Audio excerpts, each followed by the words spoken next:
Oi, gente querida, estamos juntos novamente para mais uma publicação, para mais um vídeo. Desde já, deixa aí o seu like, clica em cima do inscrever-se, vai lá no sininho se você ainda não foi, se você não se inscreveu, e ajude o nosso canal e ajude-nos a edificar vidas. Esse é o canal Vida em Abundância. Nós trazemos para você aqui uma reflexão a respeito de uma história. Conta-se que Jesus um dia viu, junto com seus discípulos, um cavalo morto. O cavalo estava num estado de putrefação adiantado, mau cheiro, era coisa terrível, e os discípulos se escondiam, tampavam o nariz, não queriam estar perto daquele animal. Aquela visão era grotesca, mas Jesus olhava com admiração e esboçou uma frase: que arcada dentária bonita tem esse cavalo. Por que Jesus fez isso? Ele olhou para a arcada dentária no meio de toda aquela coisa estragada, porque isso é peculiar do mestre. Ele sempre vê coisas boas nas pessoas, ele sempre procura ver o melhor no meio de um caos. Então, antes de nós fazermos um comentário mais abrangente, queremos lembrar que não defendemos confissão positiva, que é você se entorpecer de fantasias, colocando um positivismo extremista em cima de uma coisa ruim, como acontece algumas vezes, e você vai acabar cometendo aquele erro do Hitler, que dizia que uma mentira repetida tantas vezes se torna verdade, e a gente sabe que a mentira nunca vai se tornar verdade. Agora, quando nós falamos de coisas positivas para um bem viver, para uma vida e vida abundante, para nós termos vida social, vida sentimental, vida moral e vida religiosa ou espiritual, estamos falando isso em bases sólidas e verdadeiras, tá bom? Então, não defendemos uma confissão positiva baseada em fantasia, uma coisa de louco, não defendemos. E aí, você observa que o cavalo era o mesmo, o estado de putrefação era o mesmo. No entanto, conseguimos detectar duas óticas, a ótica dos discípulos e a ótica de Jesus. Na realidade, o problema não estava no cavalo, se é o que você está entendendo o que estão querendo dizer, mas nos discípulos, ou seja, em quem estava olhando na realidade, porque os discípulos estavam vendo só o total da coisa estragada. Jesus estava destacando ali uma coisa que tinha valor, que era aquela arcada dentária e que ele considerou bonita. Então você deve saber que a maneira de olharmos o que está à nossa volta é que vai definir o que somos. Certa feita, Jesus disse que se os nossos olhos forem maus, todo o nosso corpo será tenebroso, porque os olhos são as janelas da alma. Então, se a maneira de você olhar é ruim, é porque é isso que está dentro de você. Então o problema está do lado de dentro. Por isso, a nossa preocupação de olharmos de maneira correta, porque está escrito também, foi até o sábio Salomão, se não nos foge a memória, que diz que para os puros, bom, pelo menos a gente sabe que isso está escrito na Bíblia, a gente lembrar de versículo, como a nossa mente não é um computador, mas diz que para os puros tudo é puro, e para os impuros tudo é impuro. Porque a maneira como se olha, a maneira como se vê, no meio de coisas que são consideradas ruins, a gente pode tirar boas lições. Nós podemos olhar os bons conceitos das coisas que estão à nossa volta. Para algumas pessoas, o esterco de galinha jogado na porta da casa é uma coisa mal cheirosa, é uma coisa ruim, e realmente é. Mas para quem trabalha com horta, que maravilha! Os dois, olha só, uma dona de casa olhando para o esterco de galinha jogada na porta, ela faz uma cara de nojo. E aquele homem que cultiva uma horta, que planta uma horta, ele olha com um sorriso e com uma satisfação, porque é um dos estercos melhores para se fazer horta. Então você vê que a questão não está no esterco em si, diretamente falando, mas é a maneira como você vê e o propósito para o qual você vai usá-lo. Por isso, o que define o seu comportamento é o que você está vendo diante de si. Me lembro que numa reunião de terapia,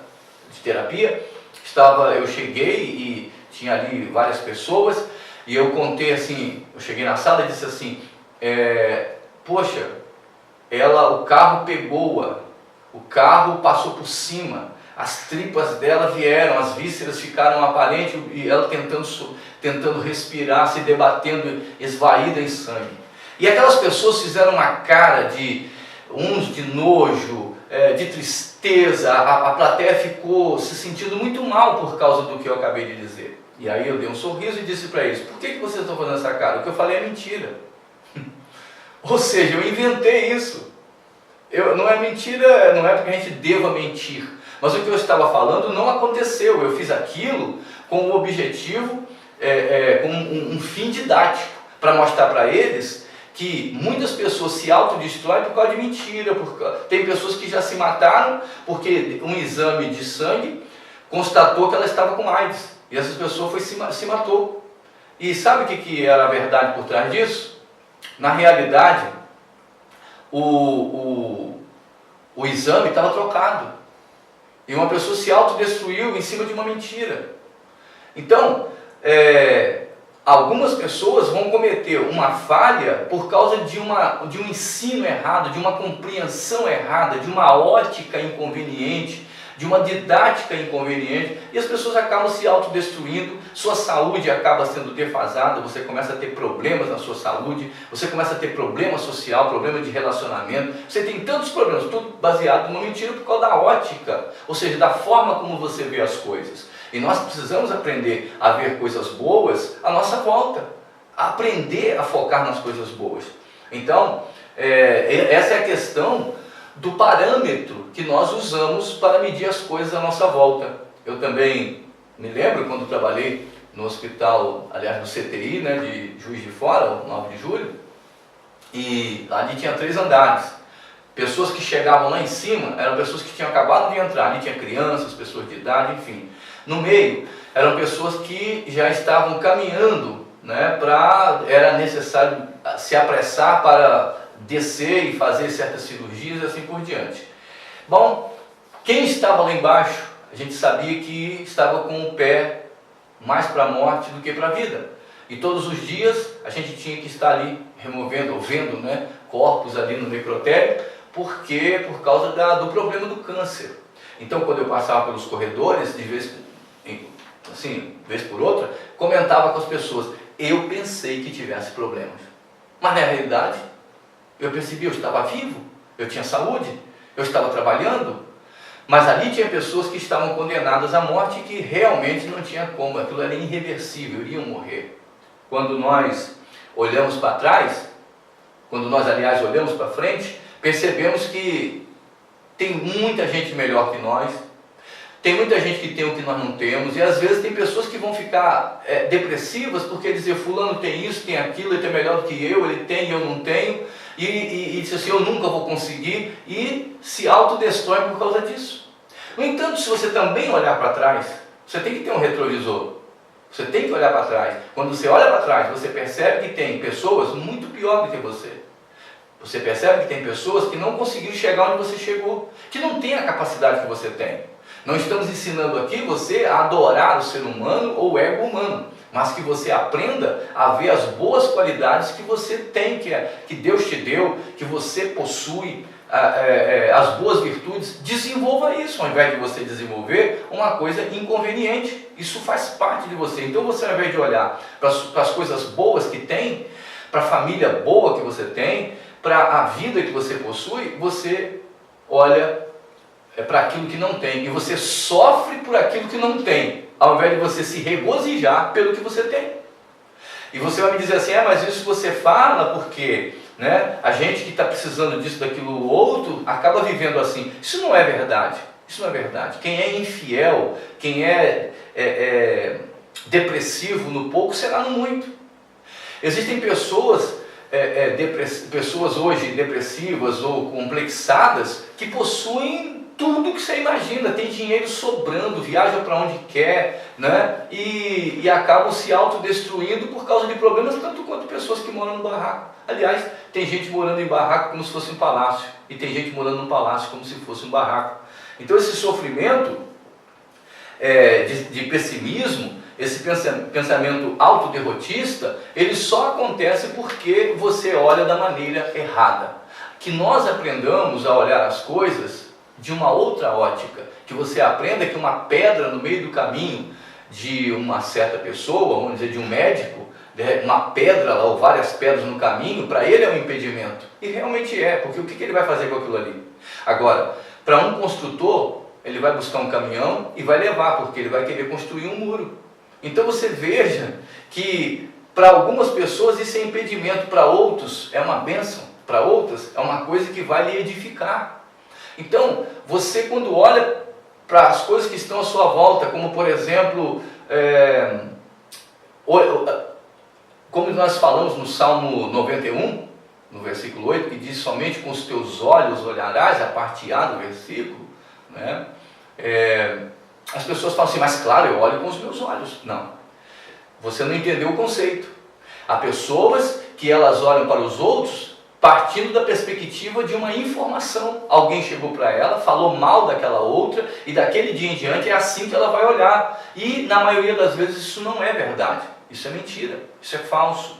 E sendo falso, você está pré-julgando alguém, você está colocando aquela pessoa numa situação que não deveria colocar, você acaba com isso tendo maus relacionamentos, seja no trabalho, seja onde for, porque aquela fulana é problemática, aquele fulano é problemático, baseado na visão, na ótica de outros. Mas o correto é você olhar com os seus olhos, veja você mesmo, tire suas próprias conclusões, aprenda a entender que existem coisas boas para serem vistas. Por isso, aprenda a olhar para o sorriso de uma criança.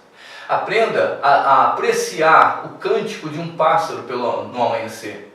Aprenda a apreciar boas poesias. Aprenda a saborear bons pratos quando eles vêm a você. E é incrível porque pessoas conseguem viver a vida inteira amaldiçoando filhos, amaldiçoando o patrão e quer viver uma vida boa. Mas falam mal do patrão o tempo todo, pessoas que amaldiçoam a sua igreja, pessoas que amaldiçoam o seu pastor, pessoas que amaldiçoam o seu presidente, pessoas que amaldiçoam o tempo todo amaldiçoando. E elas pensam que são boas. Sabe o que é engraçado? De uma fonte não se corre duas águas. Se o que sai pela boca de alguém é água de esgoto, não se engane, a fonte é de fezes.